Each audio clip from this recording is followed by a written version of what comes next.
We've been training people, professional service firms in cognitive and behavioral skills for about 30 years. And I think more than ever this year, what we've noticed is that with the senior people in a firm, that they are, as your poll suggests, paying a lot of attention to the people in the firm.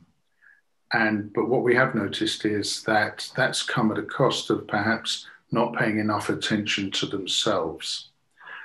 And this idea of self-awareness is, if you've heard me speak before, is one of the critical pillars of emotional intelligence.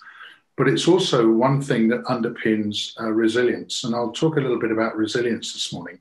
I'm indebted to my friend Jane Clark, who wrote a book on resilience about 5 years ago, still worth reading. And I collaborated with her in the development of a resilience questionnaire, which this year they made available free to the NHS. And of course, it's been hugely popular this year, huge amount of interest in it. There are, in Jane's book, there are 5 elements she's identified of resilience, which are optimism, a solution orientation, accountability, openness and flexibility, and managing stress. And all of those are closely linked to developing emotional intelligence. And if you read the book, or if you read any references to it, she talks about 10 steps to increase your resilience. And they're very clear, and I think we're all very clear, that resilience can be increased. But one factor in increasing it, of course, is becoming aware of some aspects of your own behavior. So if I give you the top 10 tips for increasing your own personal resilience, number 1 is to visualize success. But that doesn't mean it's okay to have stretch goals, but people who are resilient tend to visualize realistic success rather than dreams. So they have something that's, you might call it smart objectives or tangible, but there's an element of realism about them. The second thing to boost your resilience is to boost your self-esteem. And it can be very easy for self-esteem to get degraded if you're constantly facing problems or tricky clients or difficult situations. So it's important in this sense to reflect upon your past achievements, your qualifications, your good qualities, and reset and rebalance to ensure that your self-esteem maintains at a reasonable level. The third thing is to take control. And by that, I mean, be aware of your negative. We all have negative thoughts. Research psychologists sometimes call these drag anchors. They're things that we can often think that define our behavior. So in down moments, people can think that they're defined by their past, for example, or their childhood. And whilst they certainly have an influence, no one's defined by it. So it's important to take control of that, be aware of your drag anchors, and reframe. The fourth thing is to train yourself to become more optimistic.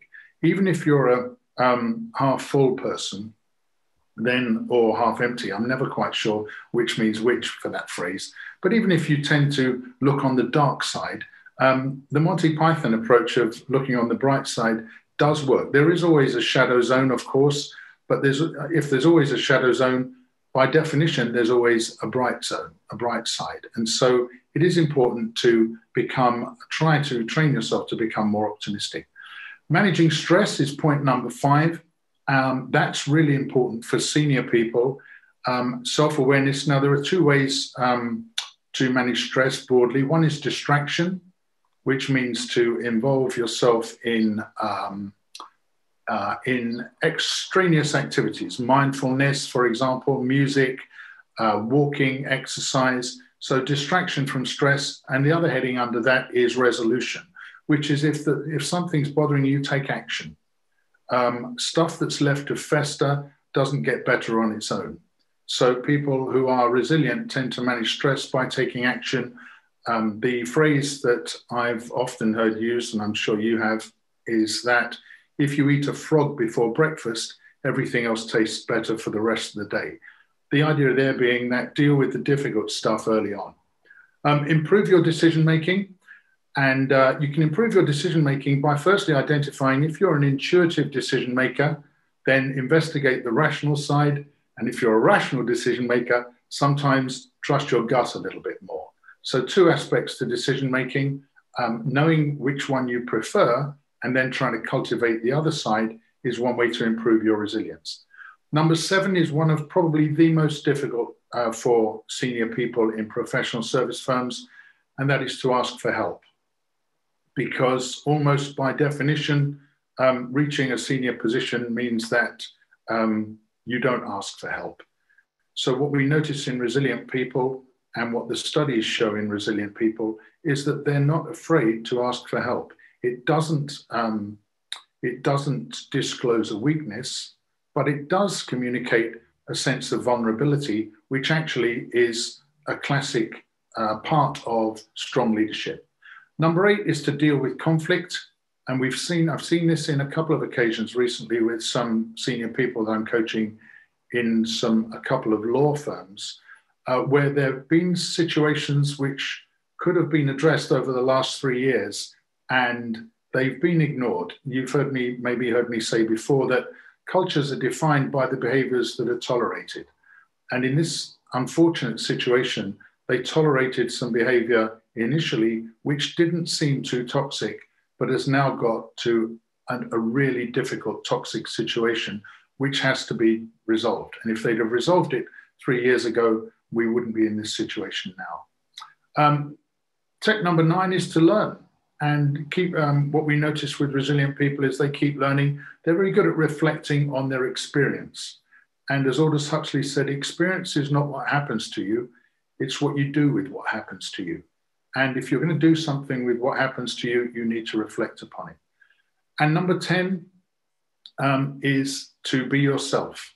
And this means to get to the root of, we all suffer at some point in our careers from imposter syndrome. As Oscar Wilde said, be yourself because everybody else is taken. But to be yourself involves, again, developing your self-awareness. So those are the top 10 tips. If you want to look at the book, it's called Resilience by Jane Clark. She's part of Nicholson McBride, which is the foremost business psychologist in the UK. And John Nicholson's been my friend and mentor for 30 years, and he gave me my first ever job as a psychologist.